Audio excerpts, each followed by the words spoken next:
ایک انڈیا کے ڈاکٹر ہریش، ان کے بارے میں بتایا جاتا ہے کہ وہ یہ کہا کرتے تھے کہ اگر خدا موجود نہ ہوا، یعنی مرنے کے بعد پتہ چلا کہ خدا موجود نہیں ہے تو پھر کیا ہوگا۔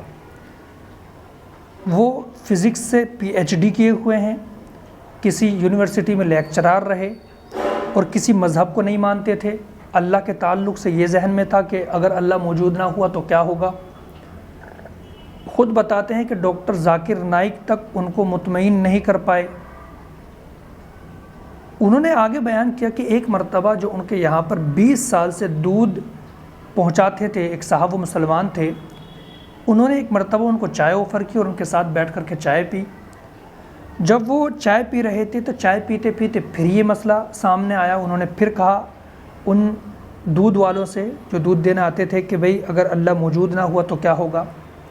ان دودھ والوں نے ایک بات کہی کہ صاحب ایک بات بتائیے، آپ یہ کہتے ہیں کہ اگر اللہ موجود نہ ہوا تو کیا ہوگا، لیکن اس میں دو چیزیں ہیں۔ پہلی چیز یہ کہ جو آپ کہہ رہے ہیں وہ کہ اگر اللہ موجود نہ ہوا تو کیا ہوگا، اگر اللہ موجود نہ ہوا تو سب مر کر مٹی ہو جائیں گے، آپ بھی مٹی ہو جائیں گے، ہم بھی مٹی ہو جائیں گے، آپ اور ہم ایک جیسے رہیں گے۔ لیکن اب سوال یہ اٹھتا ہے کہ اگر مرنے کے بعد پتہ چلا کہ اللہ موجود ہے تو پھر کیا ہوگا۔ پھر یہ ہوگا کہ ہم تو بچ جائیں گے کیونکہ ہم تو مسلمان ہیں، ہم اللہ کو مانتے ہیں، لیکن آپ پھنس جائیں گے۔ اب آپ یہ بتائیں کہ دونوں صورتوں میں فائدے میں کون ہے؟ دونوں صورتوں میں مسلمان فائدے میں ہے۔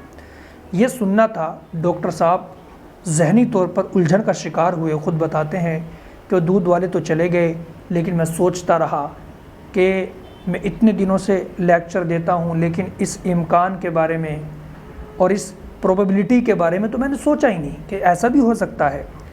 بس سوچ میں پڑ گئے اور مذاہب کا، کتابوں کا اور اسی طریقے سے ریلیجنس کا مطالعہ شروع کر دیا۔ مطالعہ کرتے کرتے کرتے مذہب اسلام کے مطالعے کی جب گہرائی میں پہنچے تو مذہب اسلام قبول کر لیا الحمدللہ، اور پھر اس کے بعد بہترین مسلمان بنے، متقی اور پرہیزگار بنے الحمدللہ۔ تو یہ ایسا واقعہ ہے جو ہمارے ایمان کو مضبوط کرتا ہے۔